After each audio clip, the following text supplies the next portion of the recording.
In this episode of the podcast, I spoke with Dr. Claire Hinsley, and I've been lucky that I've been able to have a private conversation with Claire previously. And Claire is a metaphysical counsellor, and basically, I'll let her describe what that means and what that is. But we're talking about energy, and we're talking about the universe, and we were talking about joy, and her book, The Happiness Warrior.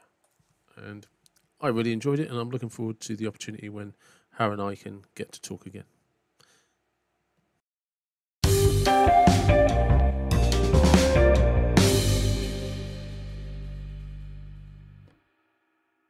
Good morning. Welcome to the David Watson podcast. Good morning. Thank you for having me. No, you're very welcome. Very welcome. I've been looking forward to this. I've been very much so. And just to give people some understanding, you and I know each other via Riverside Publishing because we've both written books through them. And I wrote a book on reincarnation, and you reached out to me about a month ago and just said, hey, could we have a chat about it? And it was it was great to meet. And then I said, I'd love to have you on the podcast. So thank you very much for coming on. And while we're doing that, one of the things I wanted to talk to you about is actually, how did you get into all of this? Because you are a doctor of metaphysics, is that correct? Doctor of Philosophy, Master of Metaphysics, yes. Yeah, so I don't even know where to start in understanding what that actually means. I started as a child with seeing and hearing people that weren't of physical body. And that sort of led me into crystals, and I think the whole experience scared me a little bit. So I shied away from it and moved towards crystals, and then followed the normal sort of socially acceptable engineering route.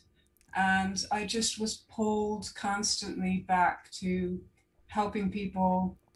I would give them advice, and I didn't really know where the advice came from. It wasn't until I started studying metaphysics that I realized that there was a collective, and it's just a barrel of information and guidance and divine guidance.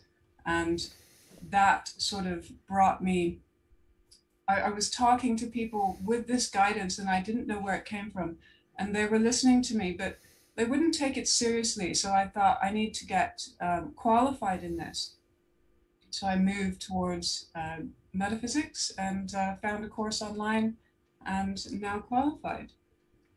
So what is metaphysics, kind of, if there's a description for it, what is that?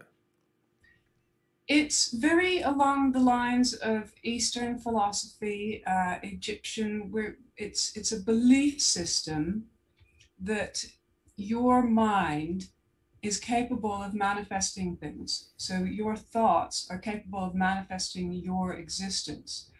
Now, I've tested this over and over and over, and it is true. And I really want to spread the word that if people change their perspective on their thoughts, they will change their life. So if people become more positive, and it isn't that difficult to just change your perspective on something and say, actually, I like this, or I'm going to find something I like about this. And then when you find things that you like, you all of a sudden start noticing more things that you like. And that just makes you happier. I mean, if you're surrounded by things you like, you're going to be happier. Yeah. One of the things I coach when I'm coaching, I coach people, typically when people, I have two types of clients that they're either executives who just need some headspace and offloading, or they're people that have come out of damaged relationships, narcissism and stuff like that. And with all of those people, I focus it on self-esteem, doing things that make you feel good. Oh, how do I know? Does it make you laugh or does it make you smile? No, don't do it then. And they it can't be that. No, it is. It is that simple. And I try and explain to them, it's got to be heartfelt. If something, it doesn't have to make you want to do cartwheels, because sometimes it can just be sheer contentment. I just feel really relaxed and at peace when I I just take time for myself. And I encourage that. And I said, and then when you have friends or people and they suggest something, there's a difference between nervousness and mistaking that for excitement, and understanding when you just, no, I don't really want to do that, and I'm feeling a bit peer pressured. I said, and as soon as you feel that bit of peer pressure, that's when you have to stand up for yourself and say, actually, it's not for me. I don't want to do that. And if you continually do that and make that your daily habit, your routine in your life, you will discover these new experiences with new people, and some are the same people, but you'll discover what really makes you happy and where your joy really lies. But people, they won't buy into it because they think it's too easy. And you're just like, well, it is that simple, but it's incredibly hard because you have to break cycles of thinking, cycles, patterns of the way you think. And sometimes we all get a little embarrassed about what we might believe in or what we're passionate about because it's not shared by everybody else, and we want that peer approval. And it's just, no, you've got to, that's the battle. That's what you've got to step out of. That actually, this is what I enjoy and I want to go and do that for myself. And when you start, the more you do that, the more you kind of get in tune with who you are and what you really like. And weirdly, just to give a personal example, I discovered this quite a few years ago now, in that because I like drinking coffee, and I discovered this passion, and I can only describe it as a passion, is I used to love just sitting in coffee shops and watching the world go by. And I used to just, when I wasn't at work, I'd take half an hour a day sort of thing and just chilling. And sometimes I'd just take a book in. But knowing that I had that half hour to myself was life-changing. I mean, now I have my own coffee machine because of lockdown and stuff. I wasn't going to get into that. I couldn't go without the coffee. I'd got too much into that. So, but it is, and it was that simple thing was a huge change for me about sort of 7 or 8 years ago. Yeah, I expect it's easy to look at, to people watch. We do find it, I think every human finds it fascinating to try and get into the world of that person that's walking past you. What are they doing? What are they thinking? But it's easier to do that with somebody else than it is to do it to ourselves. Well, because this is the weird thing, is because I was lucky that I noticed what a big difference it made for my mental health. And I never, very rarely did I ever want anyone to be there with me. I just wanted that half an hour, maybe an hour sometimes, depending, to just chill, just me. And I discovered that became more valuable to me than having a pint with my friends. Just no. I'd finish the gym, then walk to a coffee shop, and just go and grab a coffee and just sit quietly. And for whatever reason, that really made a massive difference to me. And that's when I started to, in practical terms, started to understand we think it's trips around the world or trips of a lifetime that's it's not. It's the real simple things, doing the really simple, basic daily practices that can make the most significant difference in your life. It's having an awareness of the present moment. When you were sitting in the coffee shop, you were aware. You weren't thinking to the future. You weren't thinking to the past. You were present. And life is just a series of present moments. When we start looking into the future or looking into the past, we get anxiety or depression because our mind is not supposed to be there. It is supposed to create. It's supposed to imagine for the future and use the lessons of the past, not dwell on the past or not get anxious about the numerous possibilities that the future could hold. I mean, we have millions and millions of thoughts going through our head all the time. And I like to say to people, if one of those thoughts was correct, then you could probably win the lottery because you'd know the numbers instantly. But those thoughts are generally junk thoughts. Most of them are created from our environment, the things that we see, the things that we've been taught. They're not actually who we are. So over the process of our life, we've lost who we actually are. And when we become present, when we sit in that coffee shop, we find ourselves for a few moments, and that becomes a meditative state. It is actually a light meditative state You could walk outside and admire a tree, just being present, looking at that tree. That is a meditative state. Yeah, absolutely. People often, I say this to people, that people often misunderstand what meditation is. And meditation is just anything where you're not distracted by everything else. It doesn't matter whether you're reading a book, watching your favourite soap, playing golf, or just having a walk. If you're not distracted by everything else, especially things that aren't present, well, then that's a meditative state. Yeah, yeah. I mean, we've been taught from day one in the education system. You got to work the year to get to the next grade, and then you work that year to get to the next grade. You're always trying to achieve the next thing. You're not actually noticing what you're achieving at this point. And rarely do we look back on our life and go, wow, look how Yeah, far I've got. We're constantly, we're like turned, we're blinkered to only look forward and to only concern ourselves with the things that are so far in the future and the ultimate possibilities of what can never happen or what could possibly happen instead of just being happy. no, it's true because I mean, you mentioned something earlier about with the when people, they imagine winning the lottery or something, and I say to people when I'm coaching, it's just like, if you were honest, do you really want to win the lottery?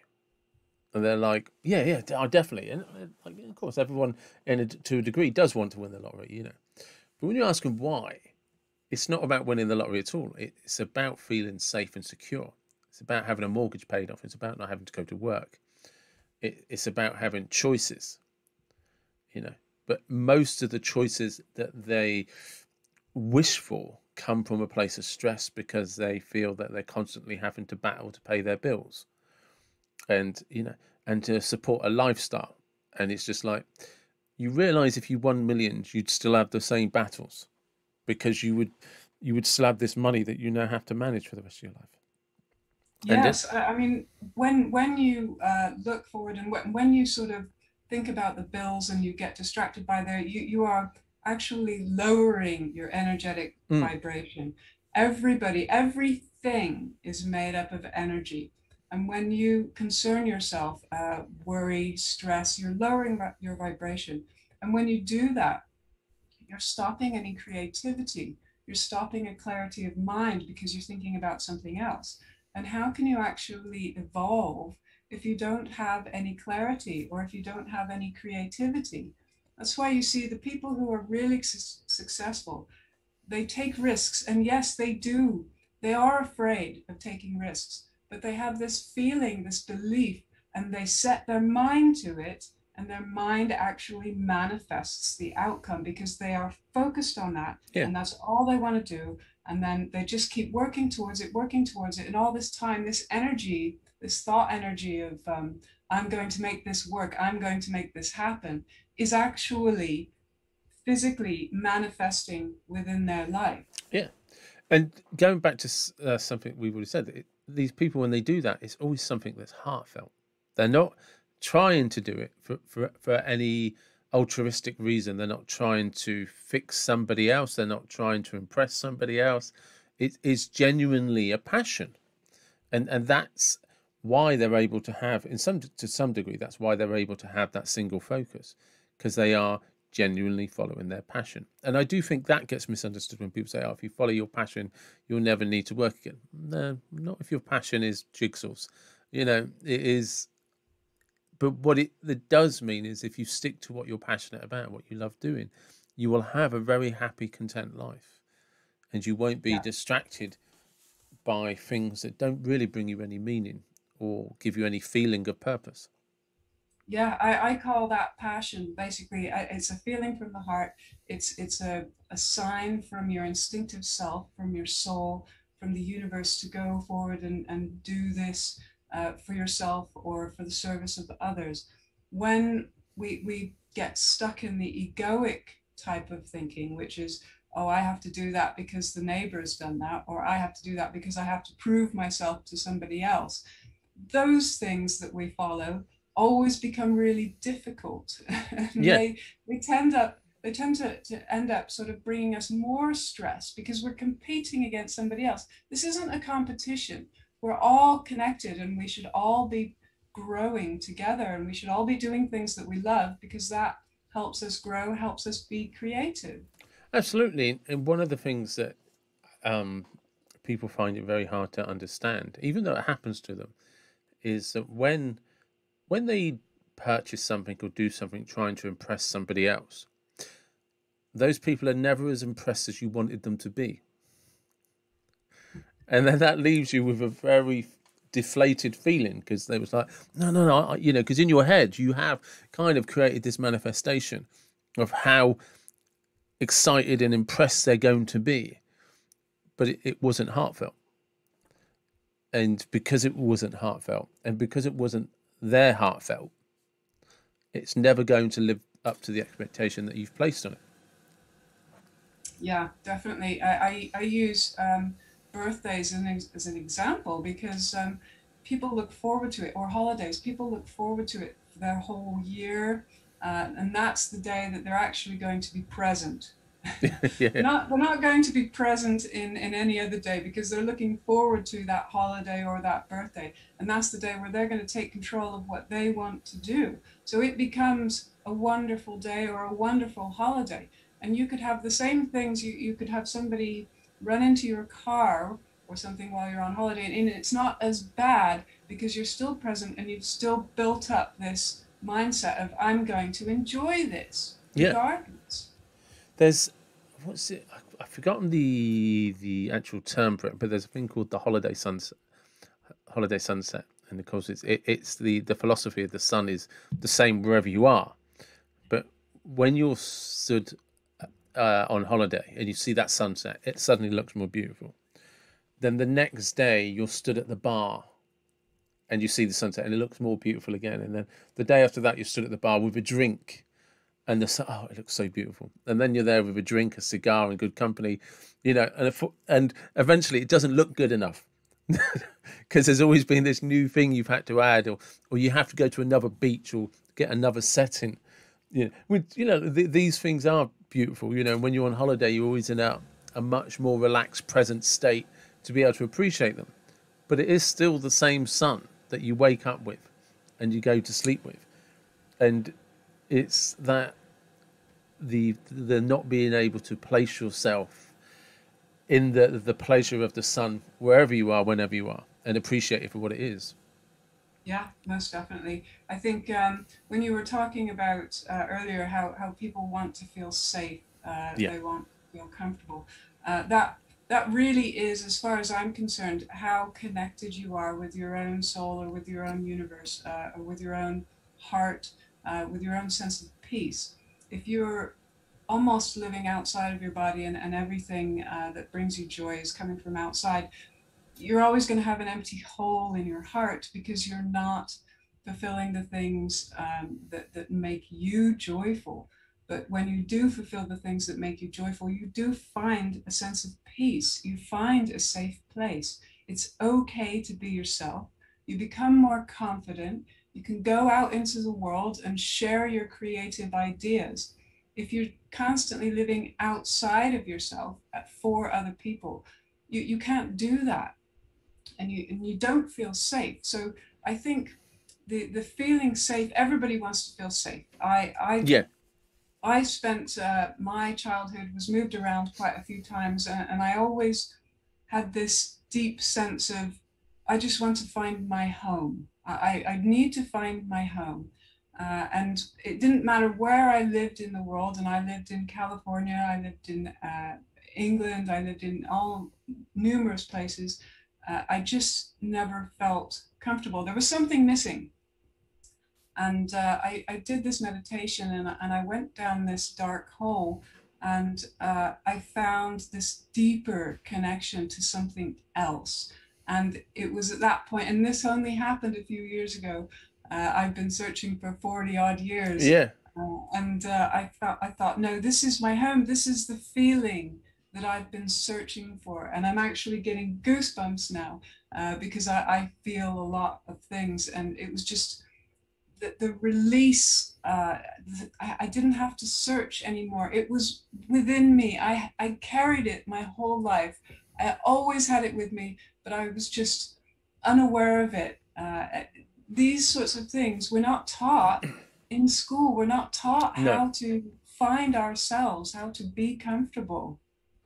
I mean, I remember when you said that. I remember a friend of mine. It was a Christian friend of mine who said to me, it must be close to 20 years ago, and he said, if you can, if you never if you never lose God, you'll never be alone.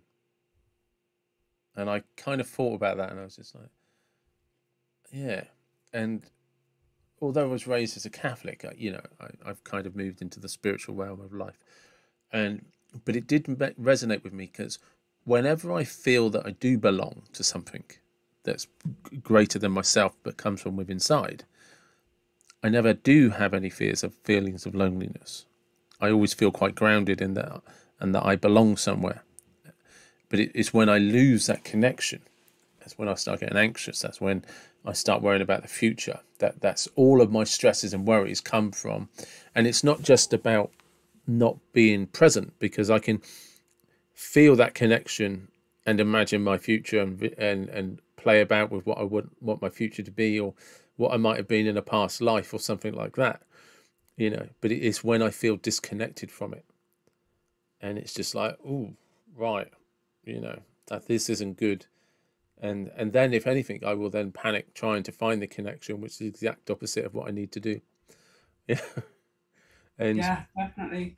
Yeah, I mean, the nice thing about metaphysics is it's not any specific religion, and it accepts that there is a name for whatever the higher consciousness or higher being. yeah, Um, you've got the Native Americans that are sort of refer to the Great Spirit or nature. We Christians sort of God or all manner of different names. It's just, it doesn't matter. This isn't, again, it's not a competition. It's no. just finding that inner universe, or whatever you want to call it, source. And also, I think like, one of the things I think religions get a bad stick for is when you break down, or pretty much, I've never seen a religion that is an exception to this, but when you break it down to its fundamentals, they're all exactly the same. Yeah. They're all a basic guidance on living a good life. Yes. Yeah, do you know what I mean? And I don't know if you've ever read them, the Neil Donald Welsh Conversation with God book. He wrote three. They're very insightful. And I think it was in book one where he asked God. So to give some reference, Neil Donald Welsh was a guy, I think it was in the 90s, who was having a very bad time with life, and he was getting really pissed about life and how life was working out. So he sat down and wrote a letter to God. And to his surprise, he heard God reply to him. And he then carried on writing these letters, which became a book. And one of the things he wrote to God about was just like, what was the meaning of the Ten Commandments? He's like, well, I never said they were commandments. Why can't they just be like 10 basic guidelines on how to live your life? Like, don't covet thy neighbour. Do you know what I mean? Like thy neighbour's wife. I'm just saying it's not good practice in society to be chasing someone else's partner, you know, and things like Yes. that. And it's just like, it was as simple as that.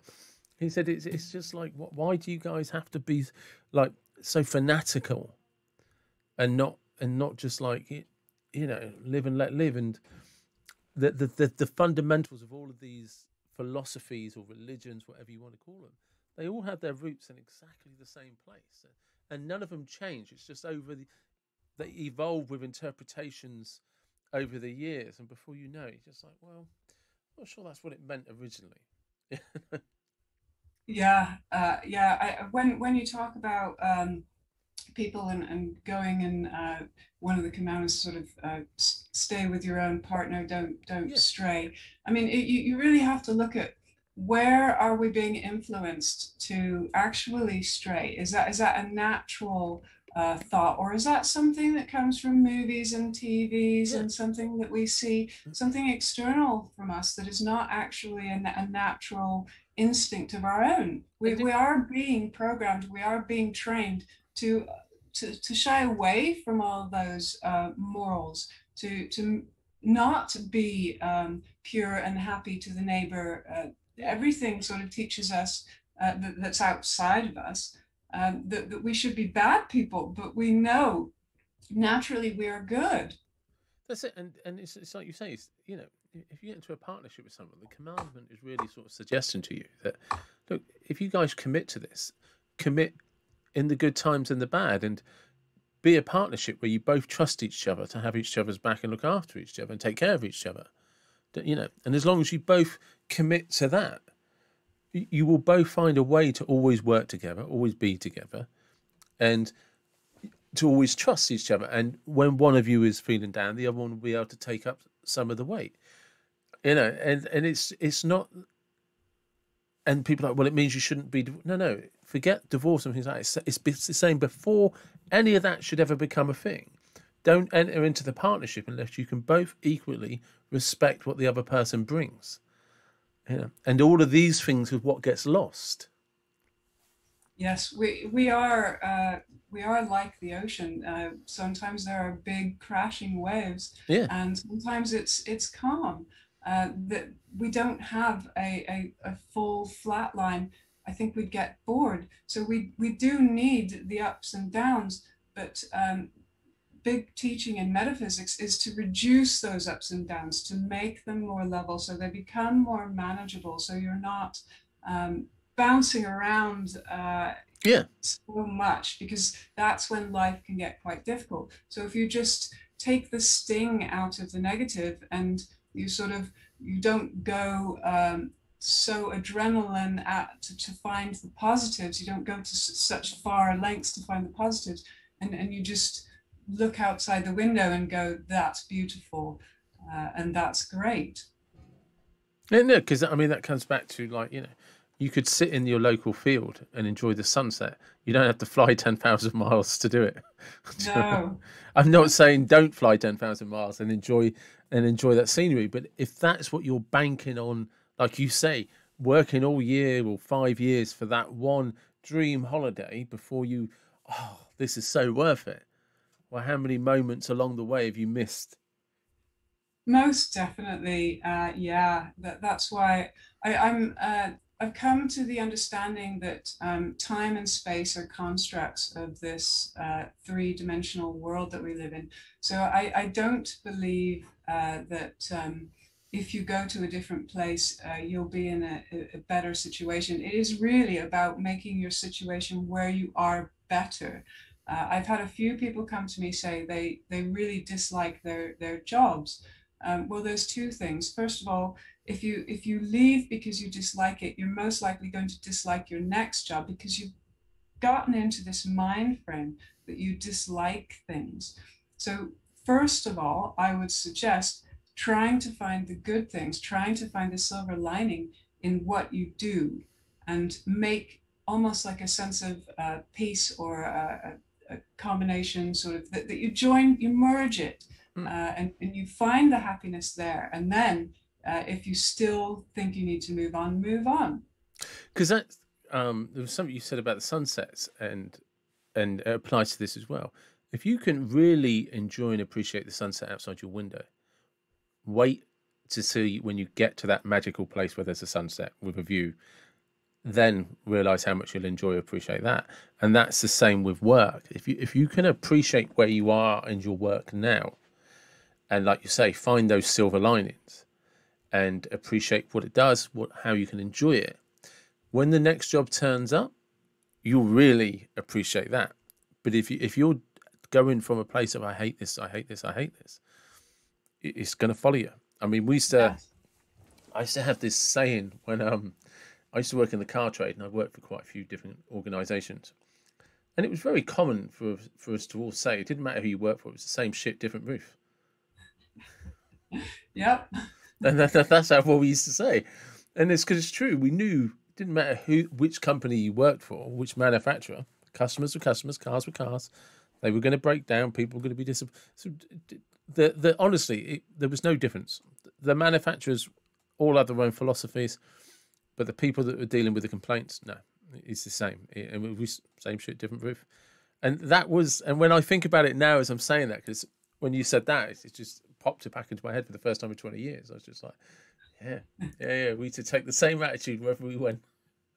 But yeah, if you're constantly thinking this is a bad thing, or all I see is complaints, that is all you're going to see, and you're wasting valuable thought energy on the lower vibration negative things when you could be just sitting quietly for a second, waiting for that next person to come up and speak to you, and realizing what they are going to say to you is something extremely relevant to your life. They might give you a little story about something that you think, oh, I need to go and look at that, or I want to do some research on that. Or you could be walking down, you could be thinking something, and you could see a feather Well, float down. yeah, I mean, to be with reference to that job, predominantly my role was to deal with complaints. But the thing that I discovered in hindsight, which if I had had greater awareness of the time, may have led me in a very different direction of life, is I was very skilled at dealing with people when they were upset, angry, or emotional. And that's why I was good at what I did.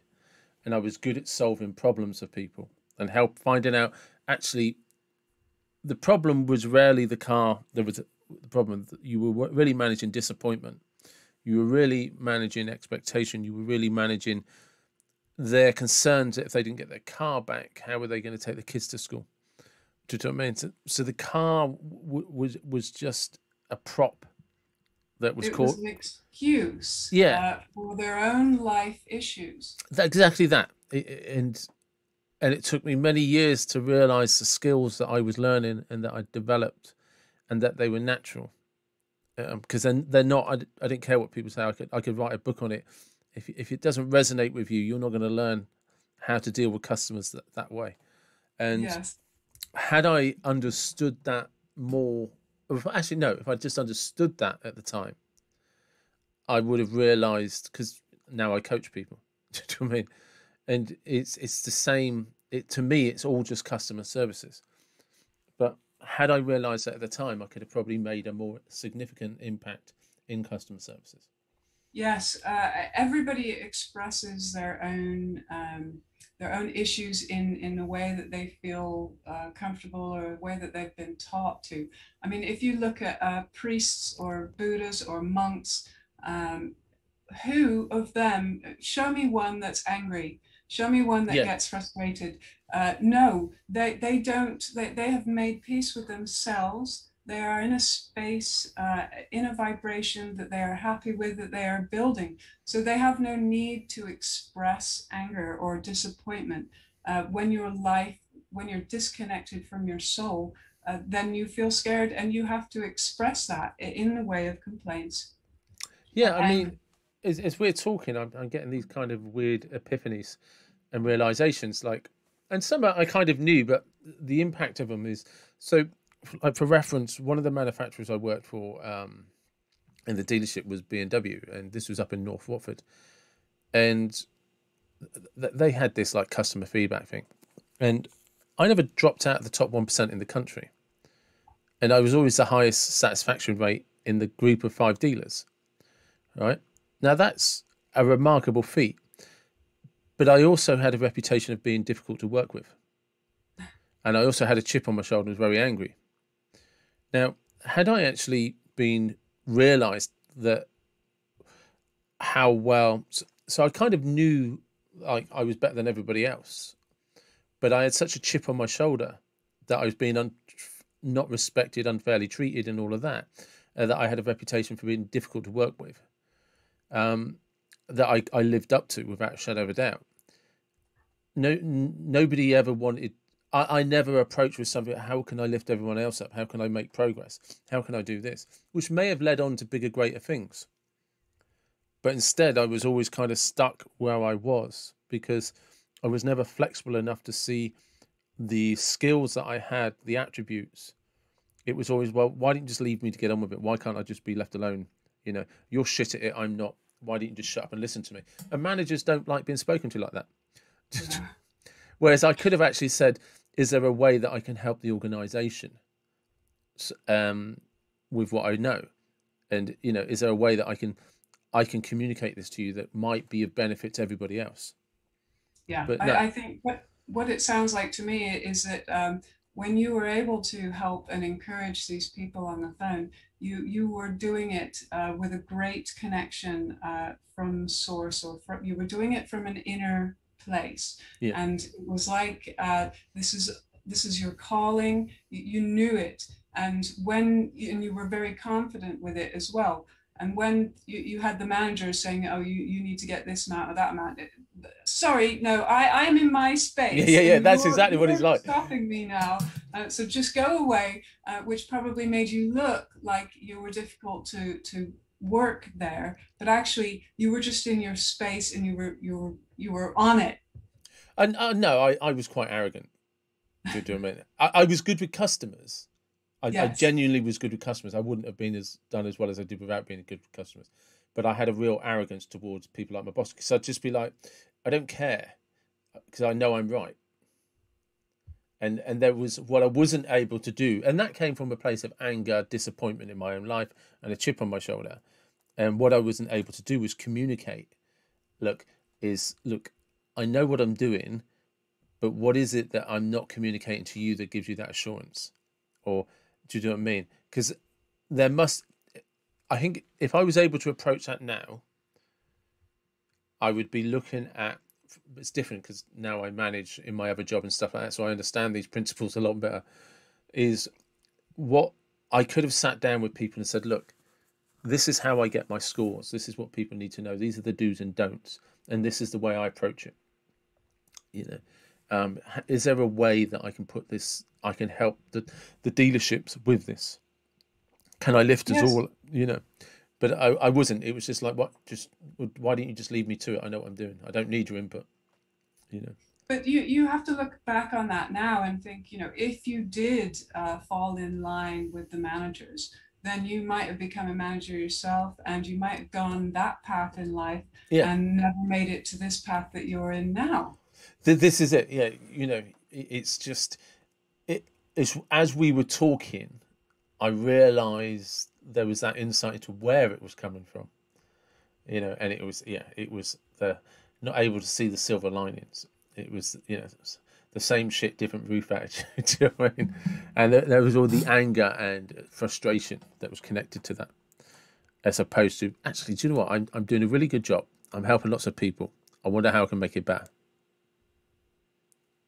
You know. Yeah, I think at that time maybe you weren't as confident, and you found the management style quite oppressive, and instead of sort of trying to work with it, you just fought against it.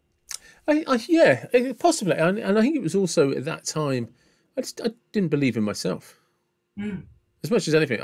Despite the results, I didn't believe in myself. I didn't, probably because I never sat down and tried to figure out why I was so good at what I did, and because I couldn't articulate that, I was always doubting it myself. You know. Yeah, this is what we need to do with our past. We need to understand that was part of our past, and it had valuable lessons for us, and it enabled us to be where we are today. So that anything that happens in the future, we know we survived the past, Yeah. so therefore we're going to survive everything in the future. So we just sort of take the sting out of it a little bit and go, okay, this is just something that I need to deal with, and not get as anxious or aggressive or annoyed as I did in the past, because I've learned from that and it's got me here. So the future will get me further on, and it will flow. So when we start to flow with things rather than fight them, they become much easier to deal with. Absolutely. Just completely going off in a different direction because I can see it behind you. What's the crystal behind you? So this is Smokey Quartz that I got from the Rock and Gem show, and it's amazing.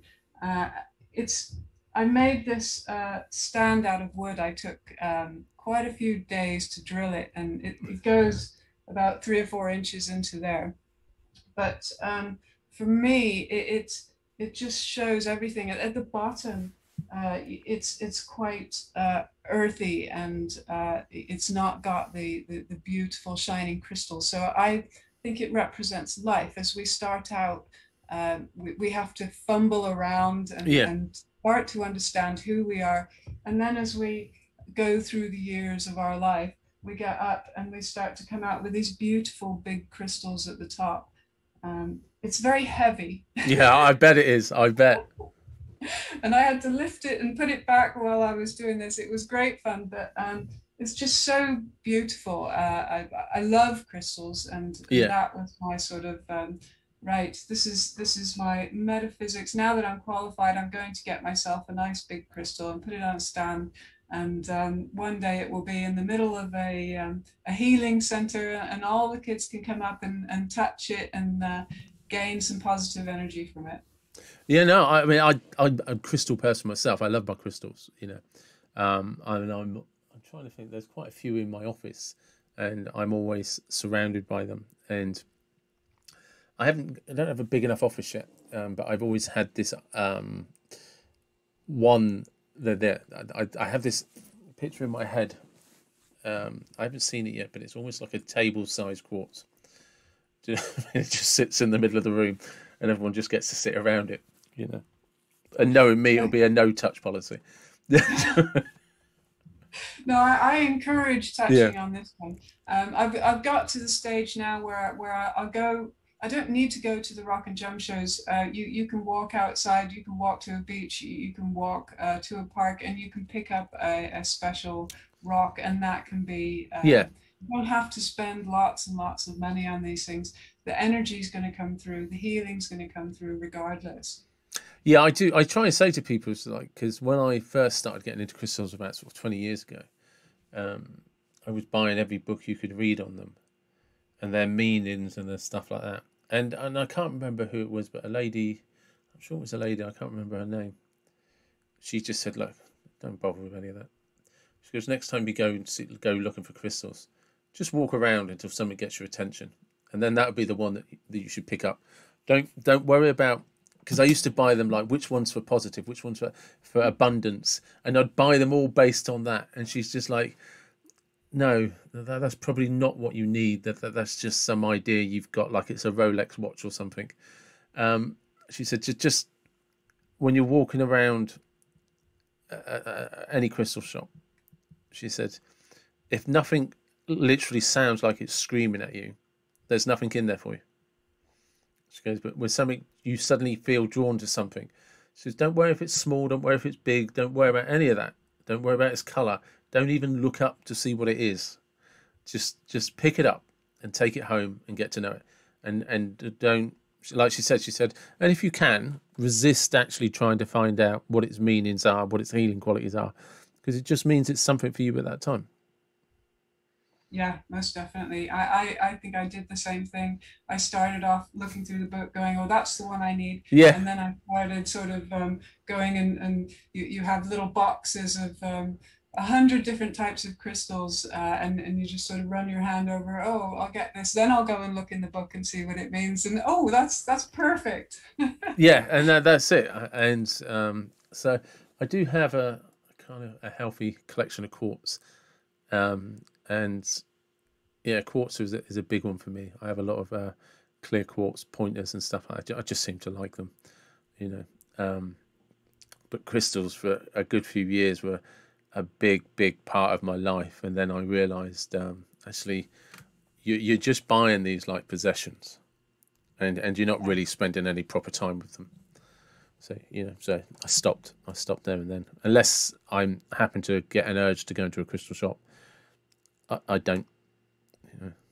I've had a few leave me, which have been an interesting experience. Ones that I had that I wore for years and years and years that helped me, that sort of observed lots of difficult times in my life. Almost all that energy sort of went into the crystal, and then I lent it to a friend, and they lost it, and I never got it back, and I sort of thought that's okay. Yeah, I that crystal did its time with me, and it's ready to move on to be somebody else. I've had that happen a few times. yeah. The only time I can really think about that happening is I used to do kind of like, is it mandalas, those patterns, and I used to do them Yeah, out of tumble stones. And I used to do lots of them, just temporary ones and stuff like that, and do all these. And I probably had about 400 different types of tumble stones, you know, or small crystals. And I used to carry them. They used to be in this big bag, and I left it with a friend, and I never saw that friend again. Not for any particular reason. There was no falling out or anything. We just kind of lost touch. And in terms of monetary value, there must have been about 600 quid's worth of small crystals in this bag. And they were into their crystals, and we used to do mandalas and stuff to get, you know. But I just never went back to that part of the country again. And it wasn't the first time I'd left them with them, you know. And I come back, and then I'd take them home and practice, and I used to do crystal healing with them and all of that sort of stuff. But yeah, then they were down there one day, and I just never went back down there. And one day I realised we'd stopped ringing each other and things like that. And I guess somebody's still got them. But like you say, I've never felt this urge that I have to go and get them back. No, and this happens with relationships, with friendships, a lot. It's almost like they were in your life for a purpose, and once that purpose was achieved, even if you don't understand that purpose, they disappear as quick as they came along. And I find that really interesting. And when we really need to understand why people are in our lives, and we just almost need to ask ourselves, what are they here to bring me knowledge, to bring me love, to bring me, what are they here for? Because they're not put in front of you for a random reason. They are put there for a purpose, to help you evolve. So whenever we meet anybody, we need to start asking why they're here. And that again brings you into a mindful now state of mind, and you're meditating, and you're happier, and you're not worrying about the future, and you're not getting depressed about the past. Because you said that to me when we spoke before. What was it? I'm trying to remember how you worded it, but when you meet somebody new, you said something to me. Is it to ask yourself, is this person good for me or bad for me? Yes. Yeah. Have I said that correctly? Is that what? Pretty much, yeah. Yeah. You really need to say, is their energy good for me or bad for me, or are they good for me or bad for me, or what are they doing here in my life? There is a reason, and we need to try. And it might not, you might not realize it for a few days. But if you ask yourself the question, what you're doing is you're inviting a higher voice to come to you and answer it, because we all have these abilities, and that sort of questioning will open the door to these abilities and allow you to connect to your instinctive self more. And then you find your safe place, and then you become happy. I mean, it's a win-win-win. It is. I mean, and that probably moves us along very nicely, because you wrote a book called The Happiness Warrior. So are pointers like this in the book? Yeah. So in The Happiness Warrior, it is focused on people who might not be very spiritually inclined, who don't necessarily believe in anything, but just want to find their own happiness. So I've based it in Western civilization, and I go into some past sort of examples of what has happened to us within our life, within Western civilizations, the things that have shaped us, molded us, how the education system works, how the sort of materialism aspects have come in. So it's a book basically for beginners. I can understand this. This has happened in my life. I can see this. I can relate to this. And then it sort of brings you into the senses, and you can get a sunburn from the sun. You haven't touched the sun. The sun is X amount of miles away. You've had no contact with you whatsoever. So it's introducing the fact that there are things happening to us. We are affected by things that we can't touch, maybe we can't see, and maybe we can't feel. So it's opening up the senses to whole new areas that we've never really explored before. And then it goes into the levels of consciousness. So you've got your conscious mind, which is, we could either be running on autopilot and then we're not very present. And then you've got your subconscious, and how the things that we're subjected to during the day sort of get stored in our subconscious and sometimes feed back to us. So if we consciously use affirmations like, I am wonderful, then that will program our subconscious, and then it will get back to us saying, we are wonderful. And all of a sudden we'll go, I am wonderful. Yeah. Uh, It is, because one of the things when it comes to things like affirmations and stuff, when people talk to me about, well, I don't feel like that. No, because you're constantly telling yourself you feel like shit.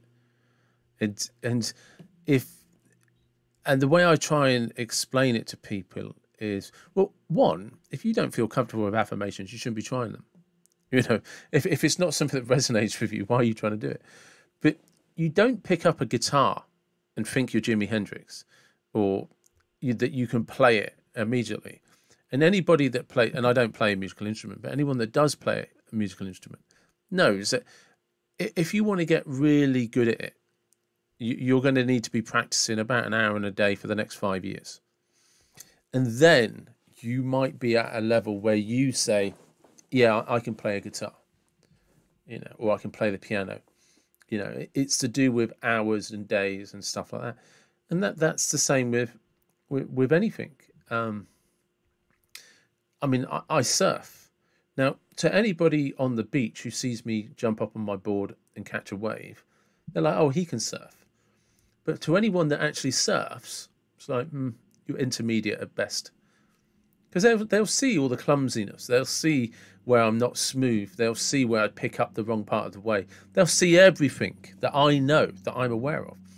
And yet, if you put it into hours and years, I've surfed thousands of hours for like nearly 10 years. But yeah. And that's the same. And it's the same with anything. It's, you know, it's like if you haven't been running for years, you're not going to sign up for a marathon and expect to be able to complete it. You wouldn't walk it, let alone run it.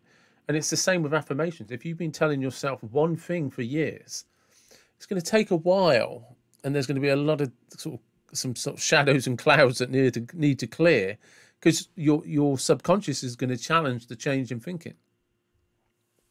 Yeah, it's like everything that we do, whether it be learning to drive, whether it be learning to dance, you do a few hours, and you might have an encouraging teacher. That's great. Then you've got a few more months under your belt, and you think, oh, I did that wrong. But if you actually look back at the very beginning, you've moved so far, but we forget how far we've progressed because we're just thinking about the mistakes that we made at that point.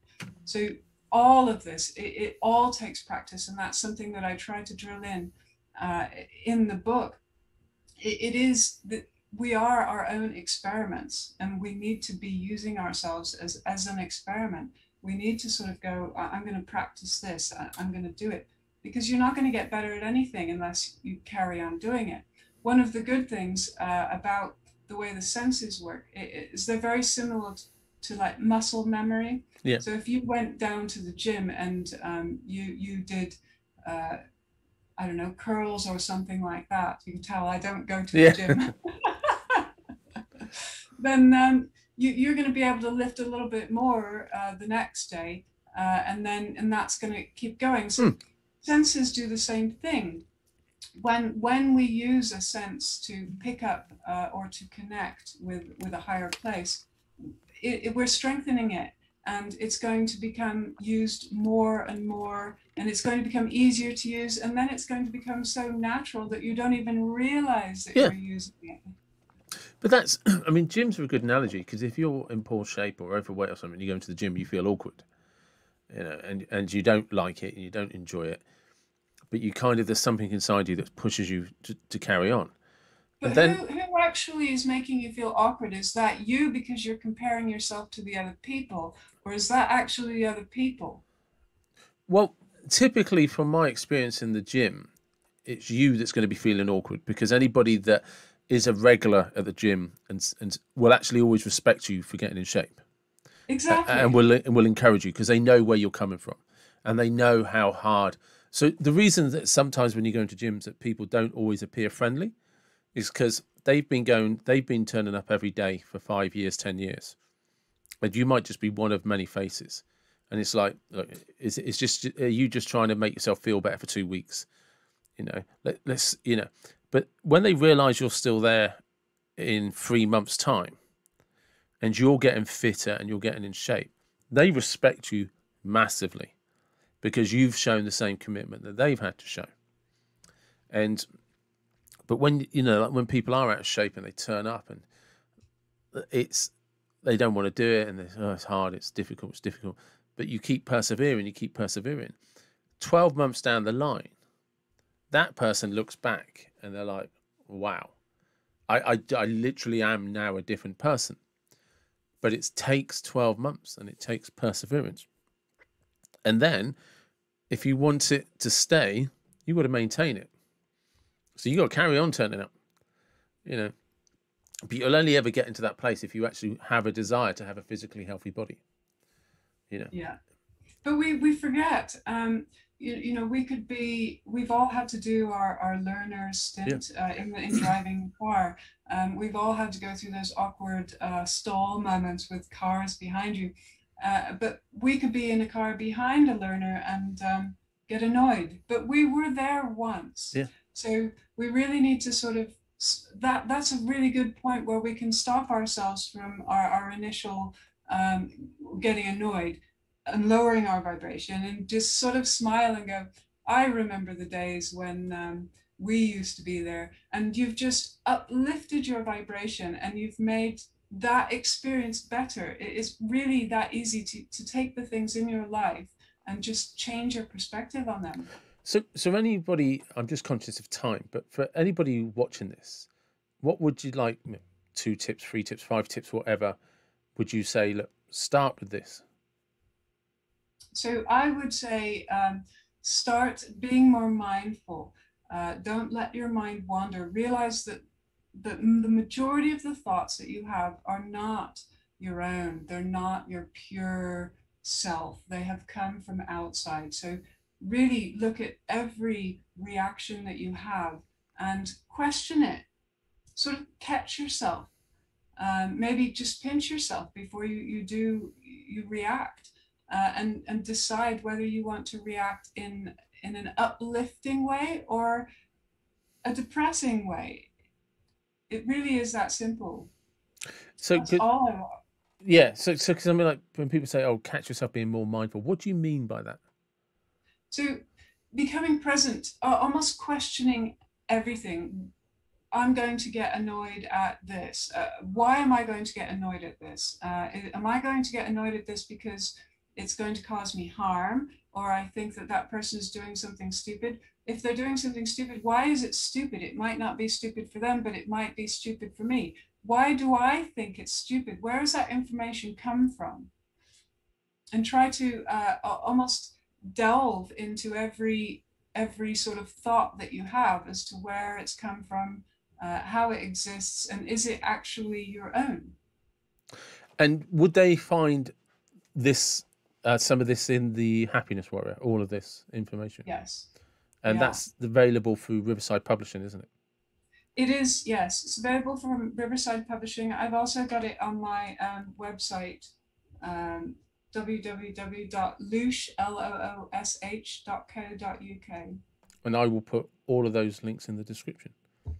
Thank you very much. Thank you. Have a great day, won't you? Yes, and you.